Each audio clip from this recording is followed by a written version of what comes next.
ठीक है, welcome to Tej civils. मेरा नाम है दिनेश टेकवानी और आज हम हमारे मैथ्स और रीजनिंग की जो सीरीज हम चला रहे हैं फ्री में, उसका लेक्चर नंबर 3 रेशो और प्रपोर्शन यानी कि अनुपात और समानुपात के बारे में बात करेंगे। लेक्चर स्टार्ट करने से पहले हमारे जो इस चैप्टर के नोट्स या वर्कशीट्स जो भी आप कहें, वो टेलीग्राम चैनल पे जिसका लिंक डिस्क्रिप्शन बॉक्स में दिया हुआ है वहां पर अवेलेबल है।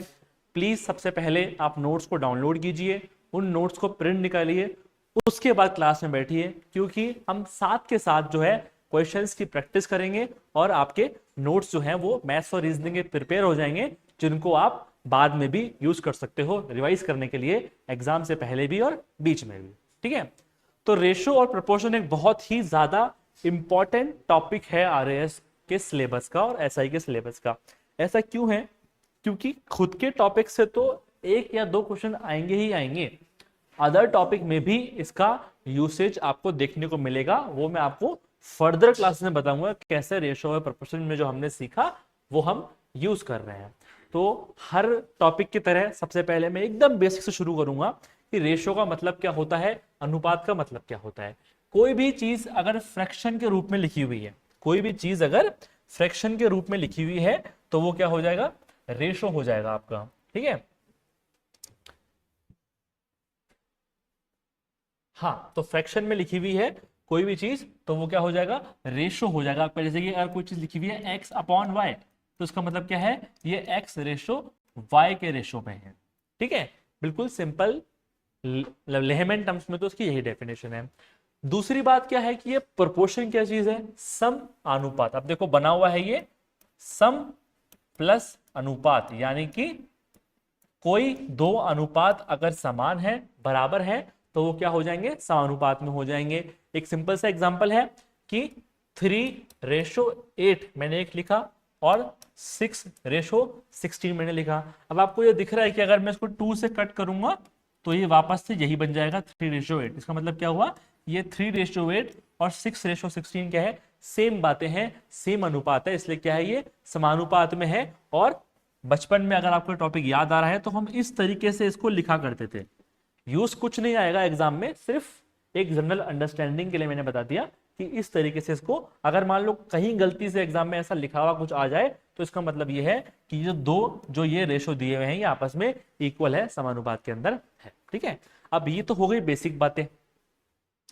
आगे चलते हैं कि रेशो का यूज क्या है हमारी लाइफ में और एग्जाम्स के अंदर। ठीक है, तो पहली चीज क्या है, कोई भी मान लो अगर एक नंबर है, मान लो मैंने बोल दिया 50, इसको आपको 2:3 के रेशो में बांटना है। मतलब क्या है, कोई एक नंबर है, इसको 2:3 के रेशो में बांटना है। मतलब ये मान लो कि 50 मिठाइयां हैं, इसको 2:3 के रेशो में दो लोगों में बांटना है, मान लो ए और बी। अब अगर कोई भी एक नंबर को या किसी भी चीज को रेशो में बांटना होता है तो करते कैसे हैं, जैसे मान लो ए है, इसके रेशो क्या है, 2 है ए का, तो ऊपर क्या लिखेंगे, जो ए का रेशो है वो आ जाएगा ऊपर। ठीक है, नीचे आ जाएगा सम ऑफ रेशो, यानी जो रेशो दिए हुए हैं उनको जोड़ लो आप, तो क्या है 2 और 3, तो 2+3 कितना होता है 5, यानी कि 2/5। मल्टीप्लाई किससे करना है, जो टोटल नंबर या फिर जो भी क्वांटिटी आपको डिवाइड करनी है चीजों में उससे कर देना है मल्टीप्लाई। ठीक है, तो ये हो जाएगा 10 और ये हो जाएगा 20, यानी ए को कितना मिलेगा, 20 मिलेगा। सिमिलरली जब हम निकालेंगे बी का, तो बी का रेशो कितना है 3, total of ratio sum of ratio 2+3 5, वही मल्टीप्लाई बाय जो क्वांटिटी आपको डिवाइड करनी है वो, तो यहां कितना आ जाएगा 30। यानी एकदम सिंपल बात कि रेशो में बांटते कैसे हैं, तो जो रेशो उस फिनोमिना या उस व्यक्ति का है वो upon total number of ratio multiply जो भी आपको क्वांटिटी दी हुई है वो। ये तो पहला सॉल्यूशन का तरीका हो गया। दूसरा तरीका क्या है, मान लो आपको ये बोले कि दो संख्याओं का अनुपात है 9:11, 9:11, उन दोनों संख्याओं का योग है 660, तो दोनों संख्याओं का अंतर क्या होगा। इन शॉर्ट बात यह है कि अगर आपको रेशो दे दे और उससे रिलेटेड कोई कंडीशन दे दे या फिर कोई उनका योग दे दे, उनका मल्टीप्लीकेशन दे दे, एक्स वाई जेड कुछ भी दे दे, तो हमेशा हमें क्या करना है कि जो रेशो है ना इसके साथ एक्स को मान लेना है। ठीक है, क्या मान लेना है, एक्स को इसके साथ मान लेना है। जैसे मान लो ये दो हैं ए और बी, तो इसको आप 9x और 11x मान लोगे, ठीक है, और क्या दिया हुआ है, दोनों का योग दिया हुआ है 660। तो सेम कंडीशन इसमें अप्लाई कर दो, 9x प्लस 11x आपका हो जाएगा 660। ठीक है, तो ये कितना हो गया, 20x इज इक्वल्स टू 660, यानी x कितना हो गया 660 अपॉन 20, ये हो गया 33। तो x की वैल्यू आई है, आंसर नहीं आया है। तो हम अब a और b को निकालना चाहें तो क्या करेंगे, यहां पर x की वैल्यू पुट कर देंगे, 9 मल्टीप्लाई 33 और b आपका 11 मल्टीप्लाई 33 और मल्टीप्लाई कर दोगे तो a और b की वैल्यू आ जाएगी। लेकिन सवाल में हमसे पूछा क्या है, दोनों का अंतर क्या होगा। तो दोनों का अगर हमें अंतर निकालना है तो पहले x की टर्म में निकाल लेते हैं और फिर मल्टीप्लाई कर लेंगे। यहाँ पे था 9x, यहाँ था 11x, तो 11x में से 9x गए तो कितना बचेगा 2x। 2x x की वैल्यू में निकाल चुका हूं 33, मतलब आ गया 66।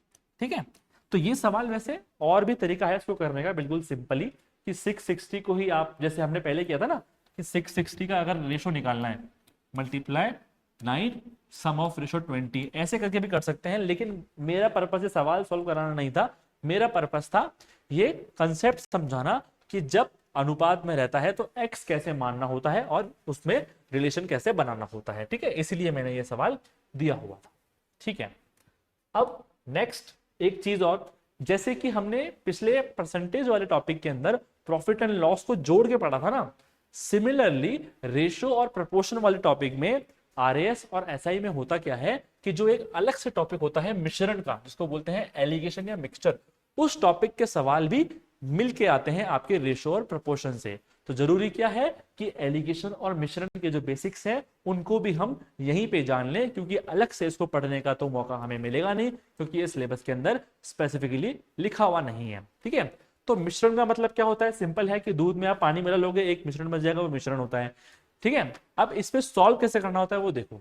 जैसे आपको बोलेगा कि 20% चीनी वाले और 60% चीनी वाले मिश्रण को हम किस अनुपात में मिलाएं, तो वही है कि रेशो, किस रेशो में इसको मिलाएं कि 25% चीनी वाला मिश्रण बन जाए। यानी एक मिश्रण में 20% चीनी है, एक मिश्रण में 60% चीनी है, तो हमें उन दो मिश्रणों को किस अनुपात में, किस रेशो में मिलाएं कि 25% चीनी मिश्रण वाला एक सॉल्यूशन मिल जाए। तो करना कैसे होता है इसको वो समझना आप। ठीक है, दोनों जो आपके पास प्राइमरी है उनको यहां लिख लो, ऐसे 20 है और 60 है। बनाना हमें कौन सा है, 25 बनाना है, उसको लिख लो बीच में। ठीक है, करना क्या है, अब डायगोनली माइनस करना है। ठीक है, 60 में से 25 को करो माइनस, कितना बचेगा 35। अब डायगोनली माइनस करो 25 में से 20 को। ठीक है, कौन किस में से माइनस हो रहा है उस पर दिमाग नहीं लगाना, बस केवल डिफरेंस निकालना है 5। तो कितना आ गया 35 और 5 ना, तो यही आपका रेशो है 35:5। इसको सॉल्व कर देंगे तो 5 बन जा 5, 5 7 जा 35, 7:1 में आपको मिलाना होगा। ये क्या है, इसकी शॉर्ट ट्रिक है आपके मिश्रण से अनुपात बनाने की। यानी अगर आपको दो मिश्रण दिया हुआ है, एक रिजल्टेंट मिश्रण दिया हुआ है, दोनों मिश्रणों को ऐसे लिखो, रिजल्टेंट को लिखो बीच में, डायगोनली कर दो माइनस, तो क्या हो जाएगा 35 और 5, और इनका आपस में बना दो रेशो, तो इसी रेशो में हो जाएगा। ये कंसेप्ट आपको आगे यूज आ सकता है। ठीक है, तो सिंपल सी बात क्या है, रेशो और प्रोपोर्शन में बेसिक बातें सिर्फ इतनी है। हमेशा मैं बेसिक्स में एकदम सिंपल रखूंगा, क्योंकि आपको सिर्फ याद इतना रखना है और आगे सिर्फ दिमाग लगा के सवाल करना है। ठीक है, तो अब सवाल का प्रोसेस के साथ साथ हम बाकी चीजें सीखेंगे। तो ये सवाल आपकी स्क्रीन पे आ चुका है, वीडियो को पॉज कीजिए और ये सवाल को करने का ट्राई कीजिए। आई होप आपने ये क्वेश्चन कर लिया होगा। ठीक है, बोल क्या रहा है कि दो संख्याएं हैं वो 3:7 के अनुपात में है। यदि इन दोनों संख्याओं में से प्रत्येक में अगर हम 8 जोड़ देंगे तो उनका अनुपात जो है वो 5:9 हो जाता है। तो वो संख्याएं क्या है, देखो सिंपल सी बात, क्या किसी भी अनुपात के अंदर कुछ भी जुड़ रहा होगा, घट रहा होगा, तो कौन सा तरीका अपनाना है, वही एक्स वाला तरीका अपनाना है। तो 3 और 7 के रेशो में अगर है तो मैं इसको मान लूंगा 3x और 7x। मैंने आपको क्या बताया था, रेशो मतलब फ्रैक्शन में कोई चीज लिखी हुई है। ठीक है, अब जैसा सवाल बोल रहा है वैसा कर दो। दोनों में 8 जोड़ रहा है वो, यानी 3x में भी 8 जोड़ रहा है और 7x में भी 8 जोड़ रहा है, और जोड़ने से जो ये रेशो है ये क्या बन जा रहा है, ये रेशो बन जा रहा है आपका 5:9 बन जा रहा है। तो इक्वल्स के अंदर 5/9। अब हमें क्या करना है, सॉल्व करना है। तो ऐसी कंडीशन में सॉल्व कैसे करते हैं, हम क्रॉस मल्टीप्लाई करके सॉल्व करते हैं। 9 को करेंगे इससे मल्टीप्लाई, तो 9 3 जा 27x, 8 9 जा 72, 5 को करेंगे मल्टीप्लाई, 5 सत्ते 35x, ठीक है, और 5 अट्टे 40। अब इसको सॉल्व करना है, तो हम क्या करते हैं, x को वहां ले जाते हैं, इसको यहां ले आते हैं, तो 72 माइनस 40 और 35x माइनस 27x, ठीक है। ये कितना बच गया आपका 32, और वहां कितना बच गया 8x। x की वैल्यू कितनी आ गई 4 आ गई। क्या हमारा आंसर आ गया, जी नहीं, आंसर नहीं है, सिर्फ x की वैल्यू आई है। हमें नंबर निकाल लेते, x की वैल्यू हम यहां पुट कर देंगे, 3 को 4 से मल्टीप्लाई कर देंगे, ये तो हो जाएगा 12, और 4 को करेंगे 7 से, ये हो जाएगा 28, यानी 12 और 28 आपके ये दोनों नंबर हो जाएंगे। फर्स्ट ऑप्शन आपका आंसर हो जाएगा। एकदम बेसिक सवाल है रेशो का। सीखा क्या हमने कि जब भी रेशो में कुछ प्लस माइनस हो रहा होगा, x मान के प्लस माइनस कर दो, जो रिजल्टेंट दिया है दे दो, और आगे जाके सॉल्व कर लो। x की वैल्यू निकाल दो, उसमें पुट कर दो, जो पूछा है वो आंसर आपके सामने होगा, ठीक है। अब एक लेवल आगे बढ़ते हैं, अगला सवाल जो कि प्रीवियस ईयर क्वेश्चन में आया हुआ है, और जैसे मैंने आपको बताया, आपको कमेंट बॉक्स में बताना है कि ये सवाल RAS या SI के कौन से साल में आया था, और अब आपको वीडियो पॉज करके इसको सॉल्व करना है, ठीक है। तो आई होप आपने ये सवाल कर लिया होगा, ठीक है। अब हम इसको सॉल्व करते हैं। यदि सीमा और रीमा की आयु का अनुपात है 9:16, ठीक है, उन्होंने आयु का रेशो दे दिया दो लोगों का, 10 वर्ष पश्चात इनकी आयु का अनुपात 2:3 होगा, यानी 10 साल बाद जो इनकी एज का रेशो होगा वो भी दे दिया। सीमा और रीमा की आयु का अनुपात 6 वर्ष पूर्व क्या था, 6 साल पहले इनकी आयु का अनुपात क्या था, वो इन्होंने पूछ लिया। सिंपल सी बात क्या है, ये है हमारी सीमा, ये है हमारी रीमा, इनकी प्रेजेंट एज का जो अनुपात है वो है 9:16, यानी हम क्या कर लेंगे, इन दोनों में लगा देंगे x। अब क्या बोल रहा है, 10 साल बाद इनकी आयु का अनुपात दिया हुआ है, तो सिंपल सी बात क्या है, इसका मतलब जैसे हमने पिछले सवाल में किया था 9x/16x, और 10 साल बाद मतलब दोनों की एज 10-10 बढ़ जाएगी, और रेशो क्या होगा इनका 2:3 होगा। वही क्रॉस मल्टीप्लाई करके सॉल्व कर देंगे, 9 3 जा 27x प्लस 10 से मल्टीप्लाई कर देंगे, हो जाएगा 30, ये हो जाएगा आपका 32x प्लस 20।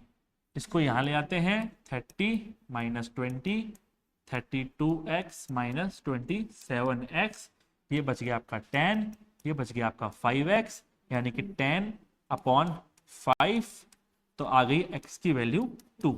क्या आई है हमारे पास, केवल x की वैल्यू आई है। अब हम इनकी करंट एज निकाल लेते हैं पहले। तो जैसे हम यहाँ पे पुट करेंगे, तो 9 2 जा 18 और 16 2 जा 32, लेकिन एग्जाम में हमसे क्या पूछा है, 6 साल पहले का रेशो पूछा है, तो दोनों की प्रेजेंट एज में से 6 साल माइनस कर देते हैं। 18 में से अगर हम 6 माइनस करेंगे तो बचेगा 12, और 32 में से अगर 6 माइनस करेंगे तो बचेगा 26।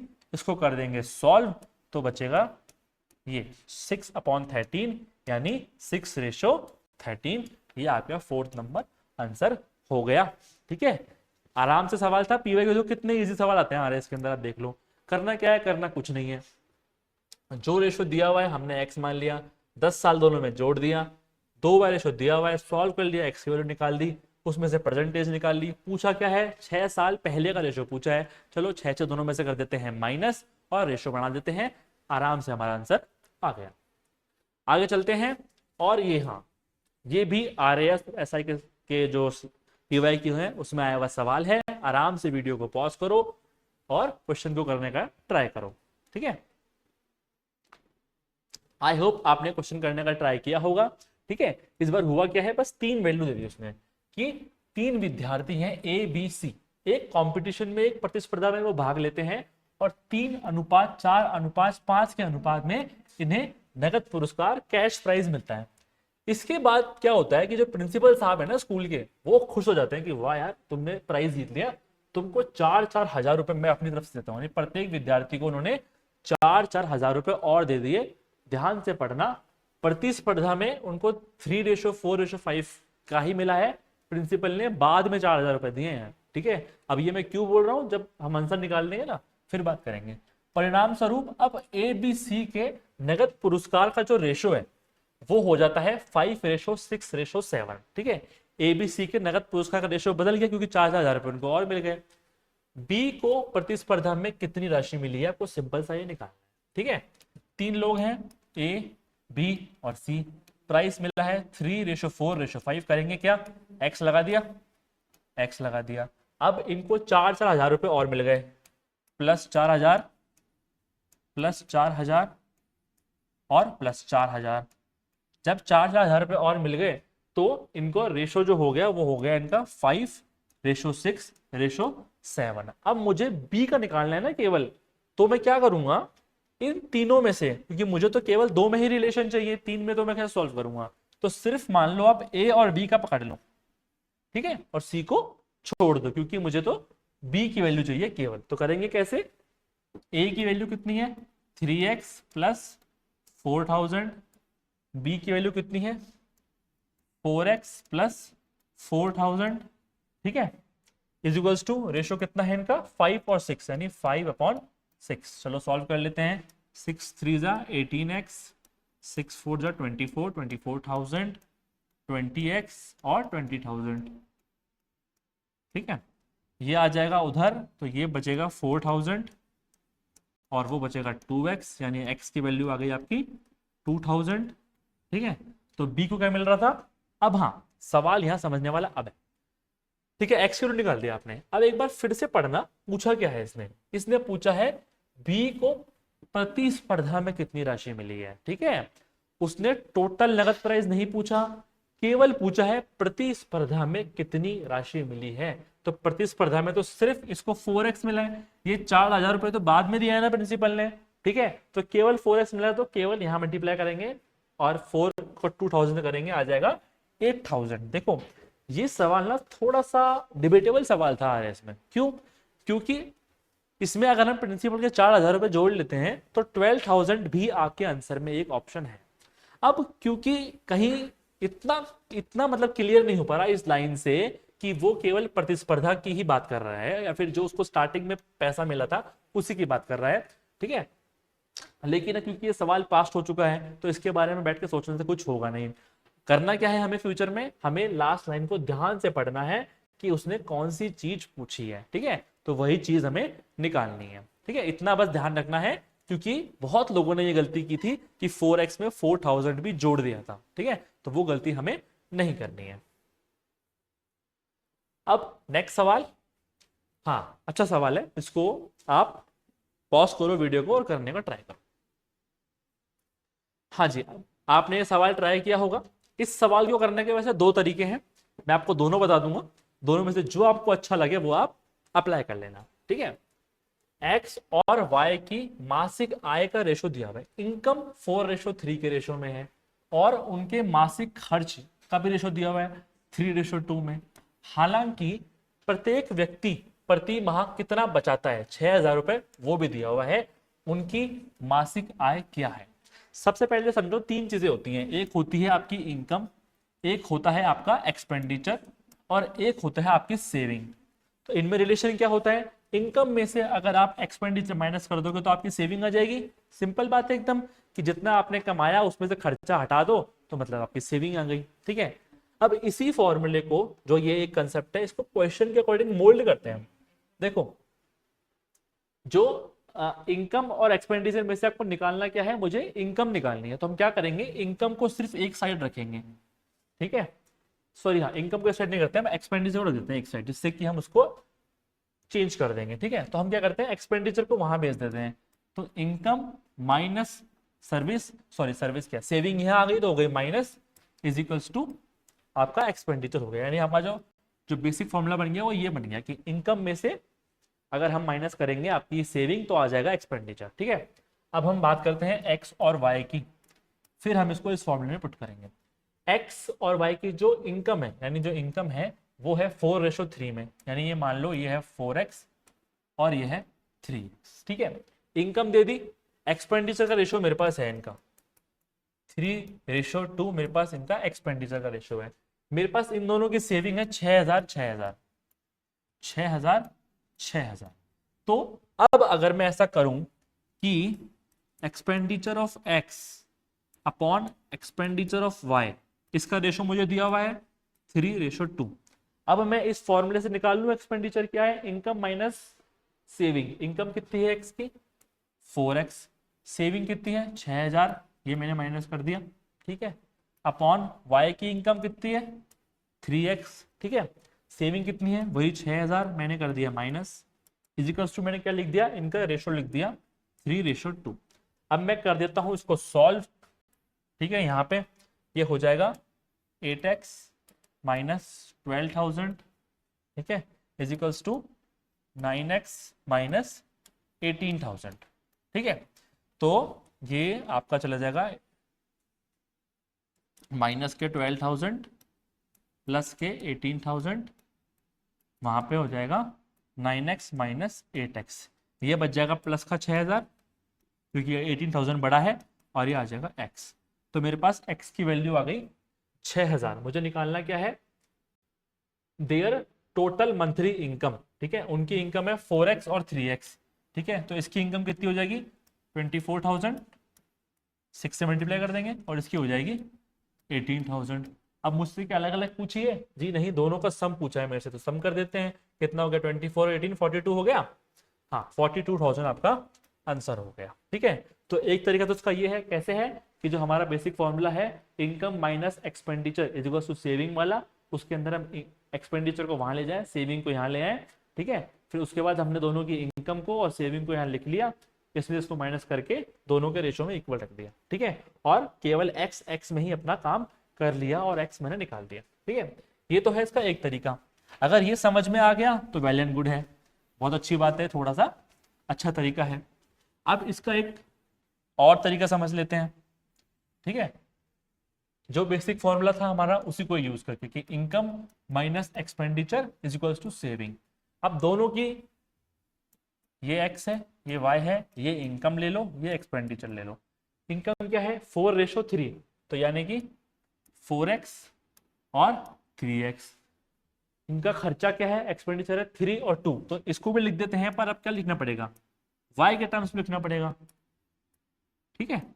ये हो गया। अब नॉर्मल कर लो, 4x minus 3y is equals to saving 6,000, y के लिए भी 3x minus 2y is equals to 6,000। अब करना क्या होगा, हमारी दो इक्वेशन बन गई, इक्वेशन 1 और इक्वेशन 2, और अब इस दो इक्वेशन में से आपको x की वैल्यू निकालनी है। अगर आपने बचपन में पढ़ा है तो वेल एंड गुड है, नहीं है तो समझ लो करना क्या होता है। अगर मुझे ये दो इक्वेशन है, मुझे निकालनी है x की वैल्यू, तो सबसे आसान तरीका जो उसका होता है वो तो होता है कि मैं इसमें से y की वैल्यू निकाल दूं और यहां पुट कर दूं तो भी आ जाएगा। सेकंड तरीका क्या है कि जो y के साथ लिखा है, जैसे यहां लिखा है 3, यहां लिखा है 2, तो इन दोनों का मैं ले लेता हूं एलसीएम। तो 3 और 2 कोई कॉमन फैक्टर नहीं है, एलसीएम हो जाएगा 3 2 जा 6। अगर इक्वेशन 1 में मुझे यहाँ पे 6 बनाना है तो पूरी इक्वेशन 1 को क्या करना पड़ेगा 2 से करना पड़ेगा मल्टीप्लाई, तो यानी क्या हो जाएगा 8x माइनस 6y और 12,000, पूरी को मैंने मल्टीप्लाई कर दिया। यहां पर भी अगर मुझे 6y बनाना तो किससे करना पड़ेगा, इक्वेशन 2 को मुझे 3 से मल्टीप्लाई करना पड़ेगा, तो ये हो जाएगा 9x माइनस 6y बराबर किससे कर रहे हैं हम 3 से, तो ये हो जाएगा 18,000। अब यहां पर क्योंकि 6y भी माइनस में है यहां भी माइनस में है, तो नीचे वाली जो इक्वेशन है ना इसके पूरे जो चिन्ह है प्लस माइनस के वो चेंज कर दो। ये प्लस में है इसको कर दो माइनस, ये माइनस में है इसको कर दो प्लस, ये है प्लस में इसको कर दो माइनस, तो ये माइनस 6y प्लस 6y ये कट जाएगा, माइनस का 9x प्लस का 8x, तो माइनस का x बचेगा, और ये क्या बचेगा माइनस का 6,000 बचेगा।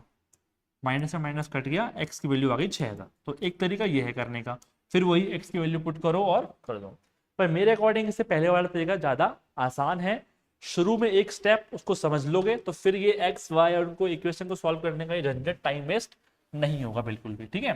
तो आई थिंक पहले वाला तरीका ही अगर आप अपनाओगे ज़्यादा बेटर है। बाकी अगर आपको बचपन से ये तरीका आता है एक्स वाई वाला तो आप इसको भी अपना सकते हो, इसमें कोई लोड नहीं है, बस 30 सेकंड ज़्यादा लगेंगे इसमें। ठीक है, अगला सवाल एकदम सिमिलर नेचर का है, इसको करने का आप ट्राई कीजिए। ठीक है, तो आई होप आपने वीडियो पॉज से क्लास ये सॉरी सवाल किया होगा। अब ये क्या कह रहा है, दो व्यक्ति हैं ए और बी, इनकी इनकम का रेशो है 8:5। ठीक है, इनके एक्सपेंडिचर का रेशो है 5:3। वही चीज, इनकम का रेशो दे दिया, एक्सपेंडिचर का दे दिया। आपके पास चेंज ये हो गया कि ए और बी की बचत जो है वो क्रमशः 2400 और 2000 यानी कि अलग अलग दे दिया आपको, तो कोई दिक्कत नहीं है, अलग अलग दे दो। ठीक है, तो आपको निकालना है ए की आय। ठीक है, पिछली बार दोनों की कंबाइंड आय पूछी थी, अभी केवल ए की आय पूछी है। ठीक है, तो हम वही करेंगे, हमारा फॉर्मूला कि इनकम माइनस सेविंग बराबर होता है एक्सपेंडिचर। ठीक है, तो ये हमारा है ए, ये हमारा है बी, इन दोनों की इनकम है 8:5 में, यानी कि ये 8x है, ये है 5x। इसकी जो ए की सेविंग है वो है 2400 रुपए, और जो बी की सेविंग है वो है 2000 रुपए। ठीक है, तो वही चीज हम कर देंगे माइनस 8x माइनस 2400, यानी कि हम क्या कर रहे हैं अभी, expenditure of A upon expenditure of B निकाल रहे हैं। ठीक है, 8x माइनस 2400 और 5x माइनस 2000 कर दिया, और जो हमको रेशो दिया हुआ है वो दिया हुआ है आपको 5:3। ठीक है, अब वही क्रॉस मल्टीप्लाई कर देंगे, 8 3 जा 24x, 24 3 जा 72, 5 5 जा 25x, और 5 2 जा 10 और 10,000। ठीक है, अब इसको वहां ले आते हैं, इसको यहां ले आते हैं, माइनस का 7200 प्लस का 10,000, 25x माइनस 24x, 10,000 बड़ा है, ये कितना बच जाएगा, 2800 बच जाएंगे प्लस के, यहाँ x बच जाएगा, x की वैल्यू आ गई 2800। निकालनी है मुझे a की इनकम जो है 8x, यानी कि 8 मल्टीप्लाई 2800। ठीक है, 2 0 आ गए, 8 8 64, 8 दूनी 16 और 6 22, यानी कि 22,400। ये रहा हमारा आंसर, ऑप्शन नंबर 2। ठीक है, तो सेम पिछले वाले सवाल की तरह ही था। ठीक है, तो आपको 2 सवाल मैंने प्रैक्टिस करा दी है, तो ऐसा सवाल अगर आप आएगा इनकम और वो वाला तो आई थिंक आप आराम से कर लोगे। आगे बढ़ते हैं अगले सवाल की तरफ। हाँ, थोड़ा इजी सवाल है, बस केवल एक इसमें कैच है, वो अगर आपने पकड़ लिया तो उसके बाद कोई लोड नहीं है सवाल। ठीक है, वीडियो पॉज करो, करने का ट्राई करो। आई होप आपने सवाल कर लिया होगा। बोल क्या रहा है कि एक दुर्लभ सिक्का संग्रह है जिसमें क्या है, प्रत्येक 3 गैर सोने के सिक्कों के लिए एक सोने का सिक्का है। बस केवल यही कैच है कि इस बार इसने रेशो को वर्ड्स के रूप में दे दिया कि 3 गैर सोने के सिक्कों के लिए एक सोने का सिक्का है। इसका मतलब क्या है कि अगर ये नॉन गोल्ड कॉइन है और ये गोल्ड कॉइन है, तो अगर एक गोल्ड कॉइन है तो इसके बराबर में 3 नॉन गोल्ड कॉइन है। ये आपका रेशो हो गया, बस और क्या। संग्रह में 10 और सोने के सिक्के जोड़ दिए तो सोने के सिक्के का गैर सोने के सिक्के से अनुपात। आपको यह भी हमेशा देखना है कि किसका रेशो किससे हो रहा है। जिसका रेशो पहले लिखा है वो ऊपर आएगा, जिसका बाद में लिखा है वो नीचे आएगा। ठीक है, सोने के सिक्कों का गैर सोने के सिक्कों से अनुपात हो जाएगा 1:2। अब संग्रह में सिक्कों की कुल संख्या कितनी हो गई है, सिंपल सी बात। यानी non gold coin x 3x, gold coin 1x। अब क्योंकि पहले लिखा हुआ है सोने के सिक्के तो इसको ऊपर लिखेंगे हम, 1x तो x ही होता है और ये होता है 3x। करा क्या है इसने, केवल और केवल सोने के सिक्के 10 और जोड़ दिए, यानी कि x में 10 और जोड़ दिया, 3x में कोई चेंज नहीं। और अब जो रेशो हो गया वो हो गया 1:2 का। ठीक है, क्रॉस मल्टीप्लाई कर देंगे, 2x प्लस 20 और ये 3x, x वहां चल जाएगा, 20 बराबर 3x में 2x के बचा x। x की वैल्यू आ गई 20। पूछा क्या है इसने, टोटल नंबर ऑफ कॉइन्स पूछे हैं इसने बेस्ड सॉरी। अब संग्रह में कुल सिक्कों की संख्या कितनी हो गई। अब सिक्के कितने हैं, x प्लस 10 और 3x हैं, तो x रख देते हैं यहाँ पे। ये तो हो जाएंगे 60 कॉइन्स और ये हो जाएंगे 30 कॉइन्स, 60 प्लस 30 टोटल 90 कॉइन्स हो गए आपके पास। ठीक है, तो जो पूछा है प्लीज वो आपको अच्छे से पढ़ना है कि सवाल पूछा क्या है। ठीक है, अगला सवाल करते हैं, और बहुत बहुत बहुत इंपॉर्टेंट सवाल है ये, मान के चलिए आप। ठीक है, ये रुपए वाला जो सवाल है ना, ये रिपीट होने के बहुत चांस है, ये एक बार एग्जाम में आ चुका है। ठीक है, वीडियो को पॉज करो और करने का ट्राई करो, और अपने रुपए के रूप में मतलब एज एन मनी आपके अंदर कितनी समझने की क्षमता है उसको थोड़ा दिखाओ। चलिए अब हम करते हैं इसको। क्या बोल रहा है कि एक थैली है, उसमें 1 रुपए के, 50 पैसे के और 25 पैसे के सिक्के हैं, जो आजकल मिलते नहीं है कहीं पे, लेकिन है इसके पास भाई। इस सिक्कों का रेशो जो है वो 25:9:5 के अनुपात में है। और यदि इस थैली में कुल धन, ये क्या है, धन दिया हुआ है 2460 रुपए है, तो थैली में 50 पैसे के सिक्के कितने हैं आपको ये बताने हैं। सिंपल क्या बोल रहे हैं, 1 रुपए का सिक्का है, 50 पैसे का सिक्का है और 25 पैसे का सिक्का है। ठीक है, कितना किस रेशो में है, 25:9:5, यानी वही, इसको क्या मान लेंगे, एक्स एक्स और एक्स। अब सिंपल बताओ मुझे बात कि सिक्के और उनका प्राइस, उन दोनों को मल्टीप्लाई करोगे तभी तो आएगा ना कि कितने रुपए हैं। तो ये तो रुपए में चल रहा है, ये भी रुपए में चल रहा है, तो इन पैसे वालों को भी रुपए में बदलना पड़ेगा। जब 50 पैसे हैं, इसका मतलब क्या है, वो 1/2 रुपीज है, आधा रुपए, और 25 पैसे है मतलब 1/4 रुपये है। ठीक है ना, समझ में आ गया। ठीक है, तो अब हम क्या करते हैं, इनकी वैल्यू को इनके नंबर ऑफ सिक्कों से मल्टीप्लाई कर देते हैं। 1 रुपए के 25 सिक्के, यानी कि 25x, सॉरी 1 रुपए के 25x सिक्के, 25x को 1 से मल्टीप्लाई करेंगे 25x ही आएगा। अब 1/2 रुपीज, यानी 50 पैसे के 9x सिक्के, 9x इंटू 1/2 प्लस ये क्या हो जाएगा 5x इंटू 1/4, और ये पैसा कितना बन रहा है, 2460 रुपए बन रहे हैं। ठीक है, तो यहां तो 25x ही रहेगा, ये हो जाएगा, सॉरी ये हो जाएगा 25x, ये हो जाएगा 9x/2, ये हो जाएगा 5x/4, और ये हो जाएगा 2460। अब आपको मैं एक कैलकुलेशन का और तरीका सिखाता हूं कि फास्ट कैसे करते हैं कैलकुलेशन जब इस टाइप की सिचुएशन बनती है। तो करना क्या है, जितने भी यहां पर नंबर है ना, इन सबके जो हर वाले नंबर है, यानी जो नीचे डिनोमिनेटर में नंबर है, इन सबका ले लो एलसीएम, सबका एक साथ ले लो। जनरली हम करते क्या है, लेफ्ट वालों को लेते हैं फिर राइट वालों को लेते हैं, पर ऐसा नहीं करते हम, पूरे का एलसीएम ले लो एक साथ, फटाफट से काम हो जाता है।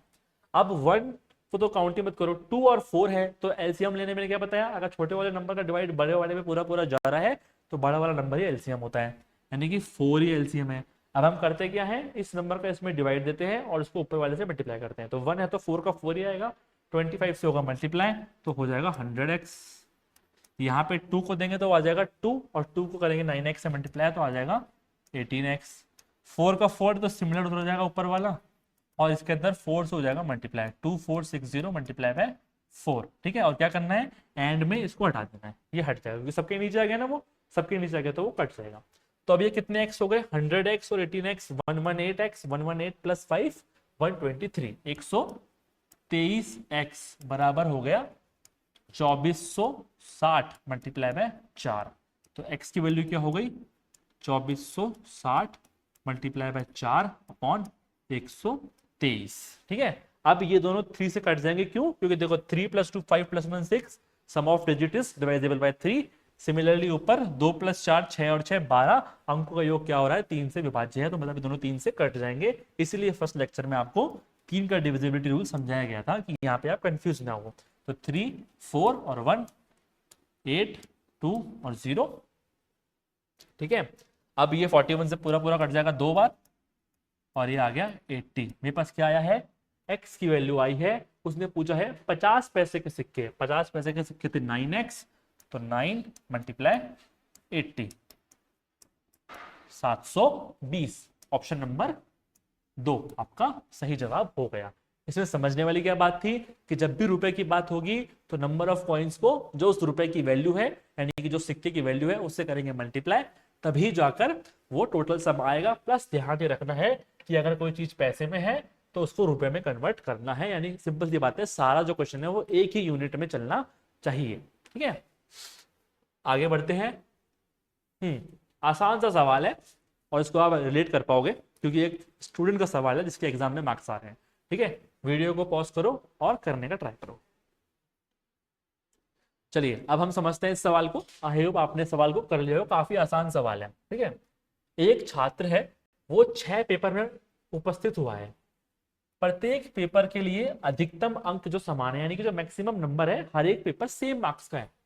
इन पेपरों में से उसके जो अंक आए हैं ना, यानी जो उसको मार्क्स मिले हैं, वो है इस रेशो में 5, 6, 7, 8, 9, 10। ये रेशो है उसका 5:6:7:8:9:10, एकदम परफेक्ट रेशो में मार्क्स लेके आया बच्चा। और कुल मिलाकर उसने 60% अंक प्राप्त किए, फर्स्ट डिवीजन आ गया है हमारा बच्चा, 60% एग्जैक्ट मार्क्स ले आया है। लेकिन उसने कितने पेपरों में अधिकतम अंक के 60% से कम अंक प्राप्त किए हैं, ये आपको बताना है कि भैया कितने पेपर, इस 6 पेपर में से कितने पेपर में उसने 60% से कम अंक प्राप्त किए हैं। अब सिंपल सी बात बताओ, एक पेपर कितने मार्क्स का है वो तो इन्होंने दिया नहीं है, नहीं दिया, तो जब भी ऐसा नहीं होगा तो हम क्या कर लेंगे, एक पेपर 100 मार्क्स का मान लेंगे, जिससे कि कैलकुलेशन करना बहुत इजी हो जाएगा। तो एक पेपर मान लो अगर है 100 मार्क्स का, तो 6 पेपर कितने मार्क्स के हो गए भैया, 100 नंबर का एक पेपर है तो 6 नंबर हो गए 600 मार्क्स। अब मेरे परसेंटेज कितने आ रहे हैं, टोटल 60% आ रहे हैं, यानी कुल जो मुझे मार्क्स प्राप्त हुए हैं वो कितने हैं, 60%, यानी कि कितने हो गए, 360 मार्क्स मेरे टोटल आ रहे हैं। और जो 6 पेपर में मार्क्स आए हैं मेरे पास, उनका रेशियो है। तो कितना इजी है एक एक पेपर के मार्क्स निकालना, बहुत इजी है। इसमें x करके जोड़ दूं, 5x plus 6x plus 7x plus 8x plus 9x plus 10x, और इसके इक्वल में टोटल मार्क्स 360।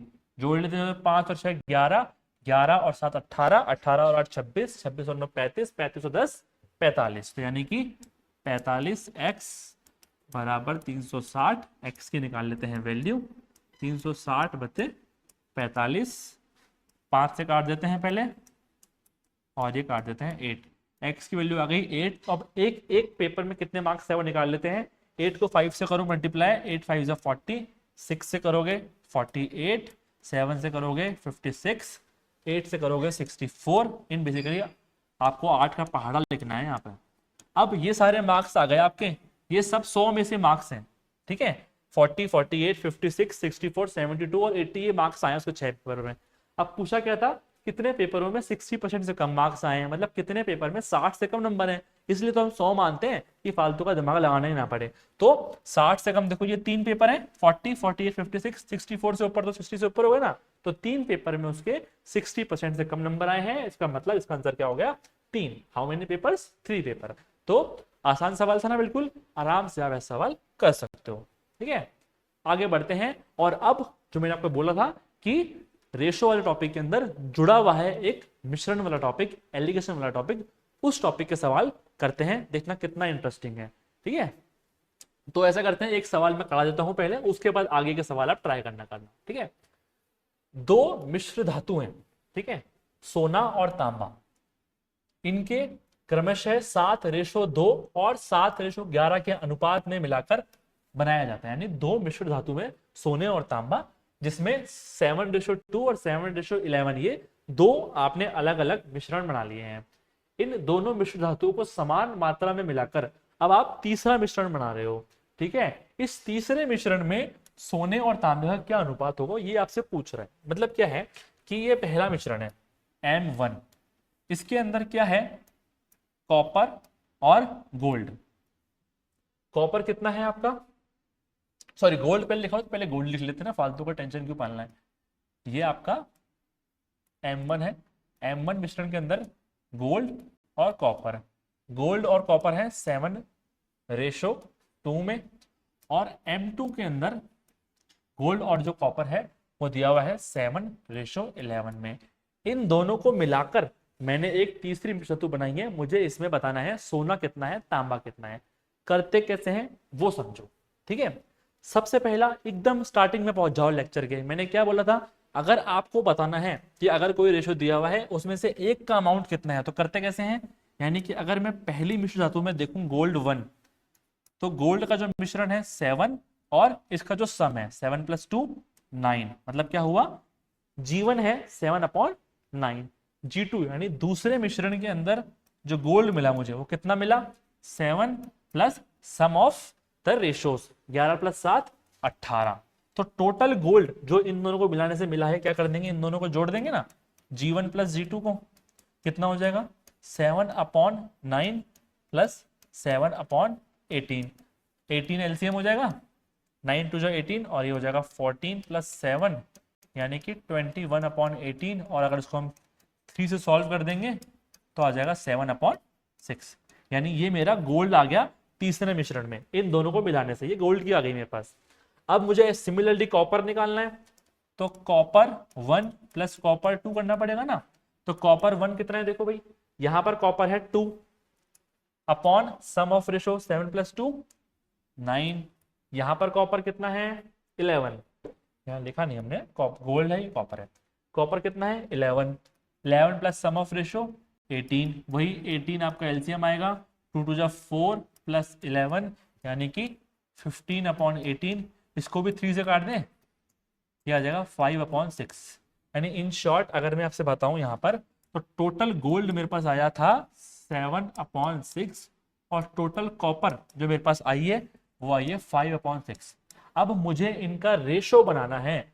रेशो कैसे बनेगा, gold upon copper, gold upon copper, तो मतलब कितना हो गया 7/6, फिर इसके अपॉन में 5/6। जब ऐसा डबल अपॉन आता है ना तो क्या करते हैं, नीचे वाले को हम उल्टा करके ऊपर लिख देते हैं, यानी कि 7/6 मल्टीप्लाई 6/5, 6 से 6 कट जाएगा, 7/5 आपका आंसर हो जाएगा। ठीक है, फिर समझ लो एक बार इस सवाल को, थोड़ा नया है मुझे पता है आप सभी के लिए। क्या बोला, दो मिश्र धातु हैं सोने और तांबे के, जिसमें 7/2 और 7/11 में मिला हुआ है, इन दोनों को मिलाकर एक तीसरा मिश्र धातु बना दिया। अब इसने ये नहीं बोला है कि इसको हमने कितने रेशो में मिला है, तो हम इन दोनों को इक्वल ही मानेंगे। अगले सवाल में एक स्टेप आगे बढ़ के इन दोनों मिश्र धातुओं को भी एक रेशो के अंदर मिलाएंगे, यानी कि 3 तरह के रेशो आपके सामने होंगे, उनको कैसे मैनेज करना है वो अगले सवाल में समझेंगे। पहले इसको वापस समझ लेते हैं कि गोल्ड और कॉपर का एक मिश्रण ये है, एक ये है, जिसमें क्या है 7/2 7/11। तो करना क्या होता है, इसमें से गोल्ड निकाल लो 7/9 सम ऑफ, इसमें से गोल्ड निकाल लो 7 और अपॉन सम ऑफ रेशो, इन दोनों गोल्ड को जोड़ लो तो टोटल गोल्ड आ गया मेरे पास। सिमिलर काम मैंने कॉपर में कर दिया, तो फिर क्या कर दिया मैंने, गोल्ड अपॉन कॉपर कर दिया, और सॉल्यूशन का एक तरीका और सीख लिया कि जब डबल अपॉन आता है तो नीचे वाले को हम उल्टा करके लिख देते हैं। ठीक है, अब हम आते हैं अगले सवाल में। हाँ, सेम पैटर्न पे सवाल है, बस केवल इस बार हमने थोड़ा सा ये कर दिया कि उन मिश्र धातुओं का भी अनुपात दे दिया कि उन्हें किसमें मिला रहे हैं। तो आप थोड़ा दिमाग लगाओ, अगर आप दिमाग लगाओगे ना तो ये सवाल हो जाएगा। तो वीडियो को पॉज करो और कोशिश करो दिमाग लगाने की। आई होप आपने वीडियो को पॉज करके सवाल करने की कोशिश करी होगी। देखो, दो मिश्र धातु हैं जिसमें तांबा और टिन है, ठीक है, कॉपर और एसेंटिन है, जिनको 3/4 और 1/6 के अंदर, दो मिश्र धातु के अंदर ये है। अब ये क्या बोल रहा है, यदि प्रथम मिश्र धातु से 7 किलोग्राम और द्वितीय मिश्र धातु से 21 किलोग्राम मिलाकर, यानी बोला था ना मैंने कि इनका भी वो आपको अमाउंट या रेशो दे देगा। सेम चीजें से यहाँ पे इसने अमाउंट दे दिया 7 किलो और 21 किलो, इसके बदले वो ऐसा भी बोल सकता है कि 1/3 में मिलाया है। ठीक है, बात वही है, तरीका वही रहेगा। 7 किलोग्राम और 21 किलोग्राम मिलाकर एक नई मिश्र धातु बनाई जाती है, तो नई मिश्र धातु में तांबा और टिन का अनुपात क्या होगा। तो सिमिलर पैटर्न, सबसे पहले M1 को उठा लेते हैं। M1 जो है इसके अंदर पहला क्या लिखा हुआ है, कॉपर, फिर लिखा हुआ है टिन यानी कि Sn। ठीक है, ये कितना है 3/4 के अंदर है। ठीक है, और मिश्र धातु नंबर 2, इसमें जो है 1/6 के अंदर है, कॉपर 1 और Sn6। ये वाली जो मिश्र धातु है इसको हमें 7, जी हाँ ये वाली 7 kg है, और सेकेंड वाली मिश्र धातु जो है वो है 21 kg। इन दोनों को हम मिला रहे हैं। तो अब मेरी बात समझो, ठीक है, करना क्या है, 7 kg मिला रहे हैं, तो अगर मुझे चाहिए टोटल कॉपर, टोटल कॉपर क्या हो जाएगा, कॉपर 1 प्लस कॉपर 2, यही हो जाएगा। अब कॉपर 1 कैसे निकलेगा, कॉपर 1 में कितना मिला रहे हैं हम, 7 kg मिला रहे हैं ना, तो 7 मल्टीप्लाई कितना है कॉपर का रेशो 3, सम ऑफ रेशो 3 + 4 7, ठीक है, प्लस कॉपर 2 कितना मिला रहे हैं 21 kg यानी कि 21, ठीक है, मल्टीप्लाई बाय कॉपर कितना है यहाँ पे 1/1 + 6 7, सॉल्व कर लें, ये हो जाएगा 3 + 3, कितना हो गया कॉपर 6 आ गया। ठीक है, अब सिमिलरली ऐसे यानी टिन निकाल लेते हैं। पहले वाले में टिन कितना, वही 7 kg से निकाल रहे हैं, टिन का रेशो 4 और सम ऑफ रेशो 7। दूसरा वाला कितना है, 21 kg है, टिन का कितना वैल्यू है इसमें, 6/7, 7 7 कट गया, ये आ गया 4, ये आ गया 3, 6 3 जा 18, यानी कि आ गया 22। इस बार हमें आराम से पूरी पूरी वैल्यू मिल गई। निकालना क्या है हमें, ratio of copper two tin, तो कॉपर 6, टिन 22, इसको हम 2 से कर देते हैं सॉल्व, तो 3:11 आपका आंसर हो गया। ठीक है ना, बिल्कुल आसान सवाल था। क्या ऐड होगा पिछली बार से, किस मात्रा में मिला रहे हैं या फिर किस रेशो में मिला रहे हैं। मान लो अगर वो रेशो बोल देता तो यहां हम उससे रेशो से मल्टीप्लाई कर देते, बस इतना सा डिफरेंस इसमें आता। ठीक है ना, आगे चलते हैं। अब थोड़ा हाउस वाइफ्स की बात कर लेते, अब स्टूडेंट की बात कर ली है, सबकी बात कर ली है, तो हाउस वाइफ्स भी घर में काम कर रही है, उनको भी कैसे मैथ्स का यूज करना है उसका एक सवाल है। ठीक है, तो वीडियो को पॉज करो और ये RS का ही PYQ है, तो उसको करने का ट्राई करो। ठीक है, तो अब हम थोड़ा सा हाउस वाइफ बन के देख लेते हैं। एक गृहिणी के पास 1000 मिलीलीटर का मिश्रण है। ठीक है, यानी कि एक 1000 ml का मिश्रण है, जिसमें क्या है, दूध और पानी का रेशो दिया हुआ है 3:1। ठीक है, यानी कि एक मिश्रण है 1000 ml का, उसमें दूध और पानी कितने रेशो में है वो दिया हुआ है।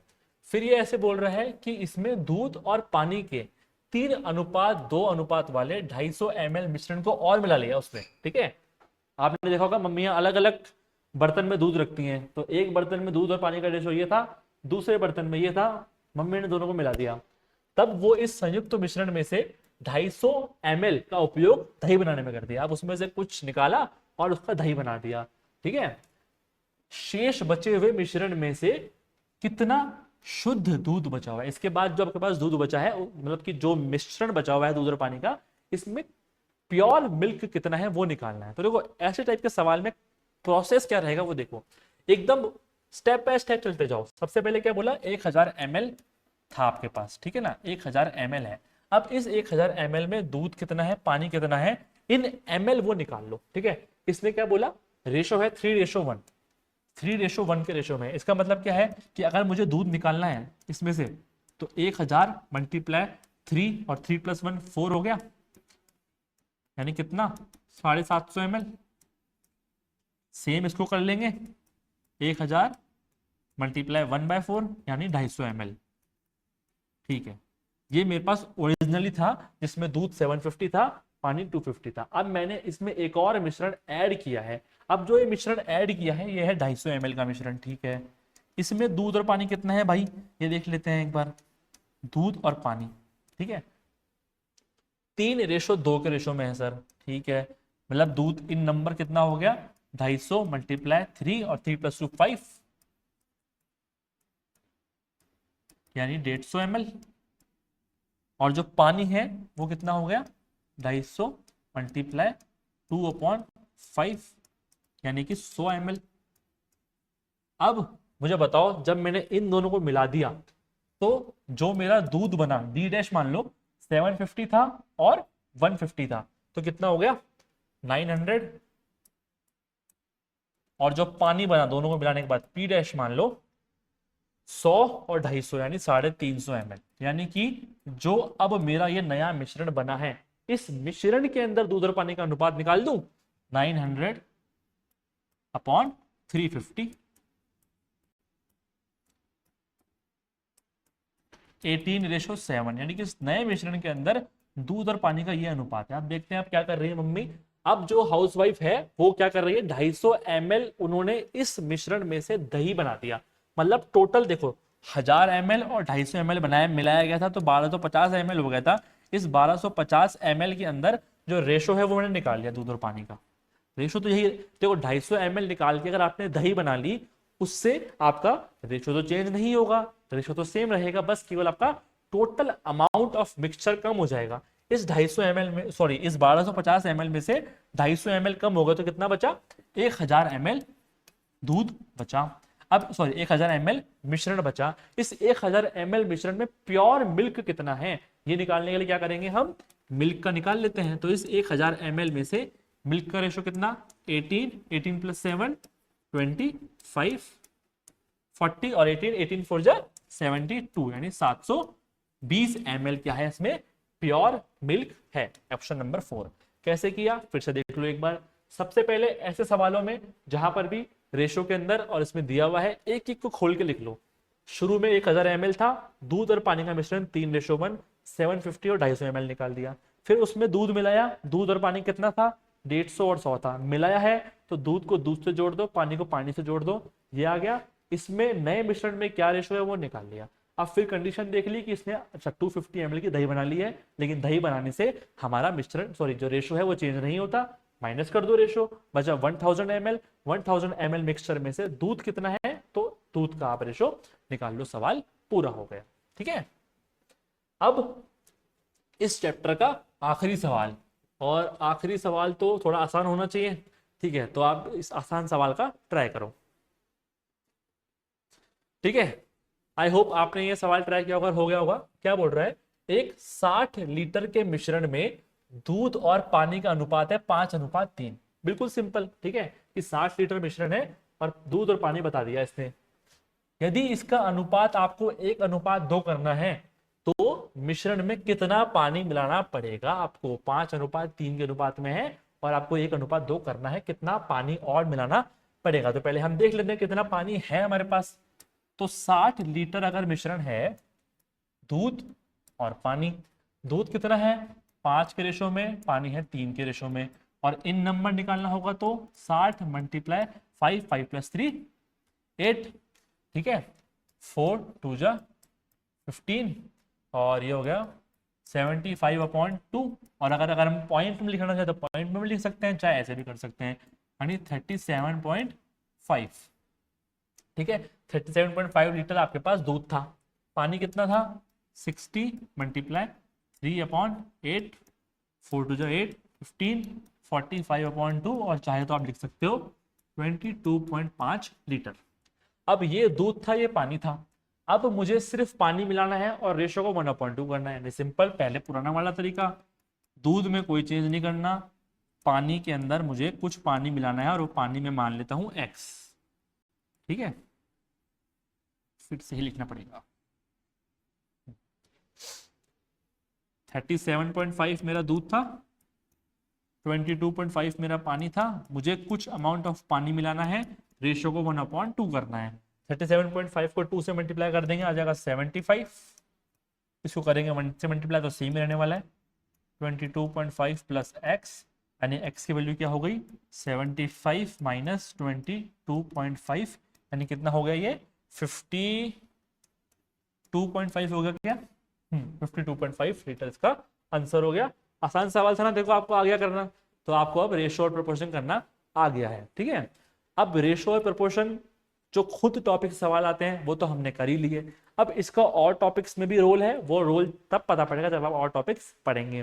ठीक है, तो आई होप ये जो चैप्टर है, जो क्लास है, ये आपको आसानी से समझ में आ गई होगी।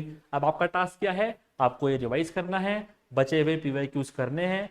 कोई भी क्लास में अगर डाउट है तो आप कमेंट बॉक्स में पूछ सकते हो, और मैं आपको हर बार इंसिस्ट करूंगा कि आप ऑफलाइन आके क्लास लीजिए, क्योंकि उससे आपको ज़्यादा बेहतर समझ में आएगा। आपको मेरा प्रेशर रहेगा कि आपको सवाल यहाँ पे करना ही करना है, तो उससे आपके बेनिफिट होगा। ठीक है, तो थैंक यू सो मच।